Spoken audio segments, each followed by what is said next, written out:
Very good morning. I'm sorry, this I would like to tell you that this is video conference for is the recording because I was away. I will be away in this country. So in this video conference, we would like to talk about the chapter 7. That is a confidence interval and sample size. Yeah.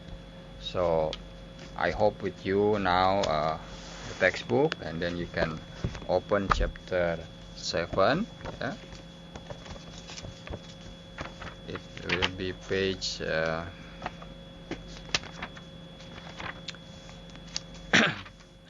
page 348. Okay, so before we go further, so you must know what is the meaning of the estimation first. That's estimation is called process of estimating the value of a parameter from information obtained from the sample. So if you talk about estimation, it means you talk about the sample, not talking about population. Population is not we are not estimate the population, yeah, but we are do this the real figure if you do the population. But if you do the estimation, it means you talk about sample. And then when you do the estimation, it could be some methods to estimate the sample. One of them is confidence. We can do the confidence interval for the mean. Yeah. And with this condition, sigma is known. It means the standard deviation for the population is known, and then the sample size is more than or equal to 30. So it will be what is called approximate to the normal. Okay, this one is we call the interval confidence. So before we go to the interval confidence, you must know also the point estimate. Point estimate is specific numerical value estimate of parameter. Usually we are talking, if you talk about the point estimate, you're talking about the mean, mean of the sample. So here, if we're talking about mu, you're talking about the mean population. If you're talking about mean sample, you're talking about x bar. Okay.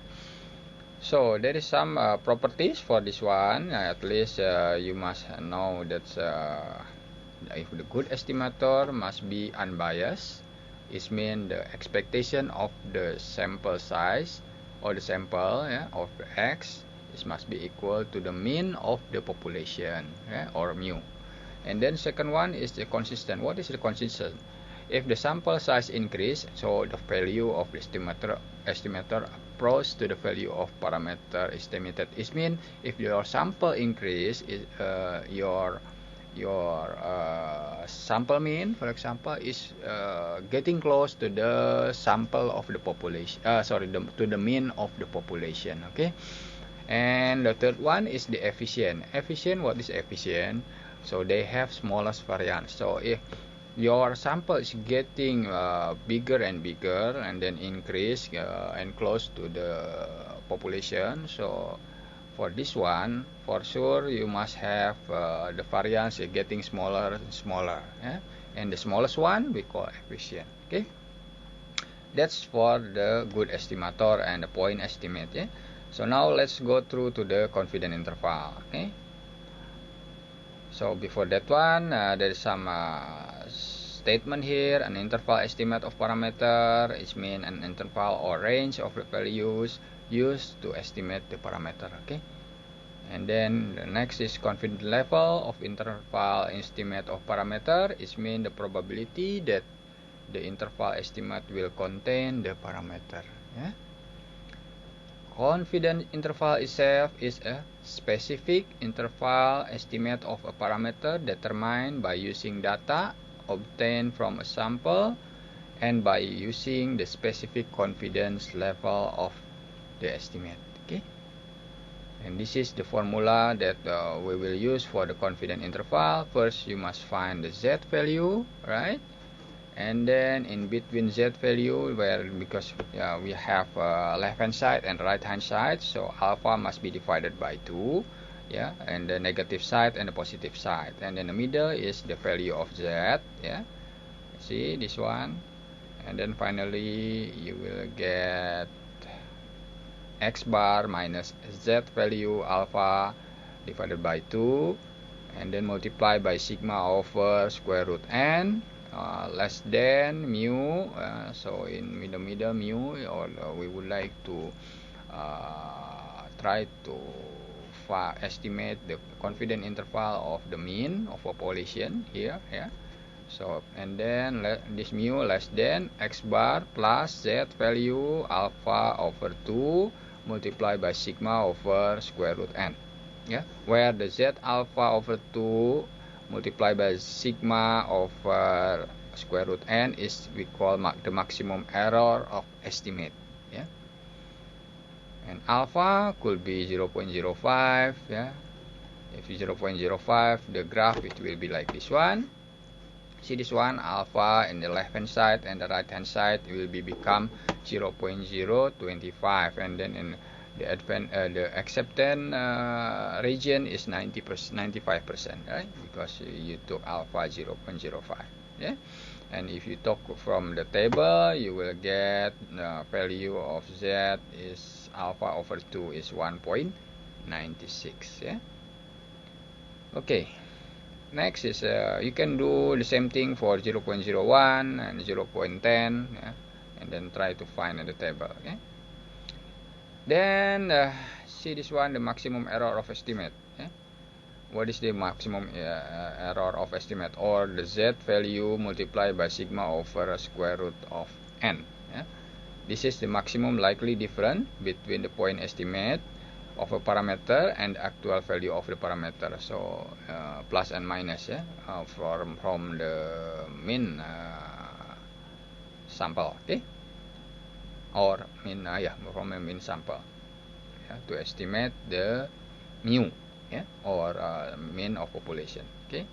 For the what is called more complete, so you can see example 7.1, 7-1, you can see in page 352, example 7-1, 7-2, so there is some example how to use the confidence interval, and then you see you can draw the graph using a figure for 7.2 and 7.3 and for the last is example 7-3, so you have a raw data, and then after that you try to find the confidence interval. You just follow the step. They have a 4 step, and that's very important. Please to understand that one.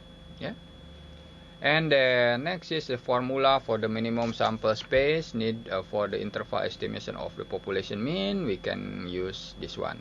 The minimum sample required, you must follow this formula. So where A is the maximum, here I forgot to put E. Sorry. A, B, C, D, E, E, this one E, the big capital E. You can see your book page 356.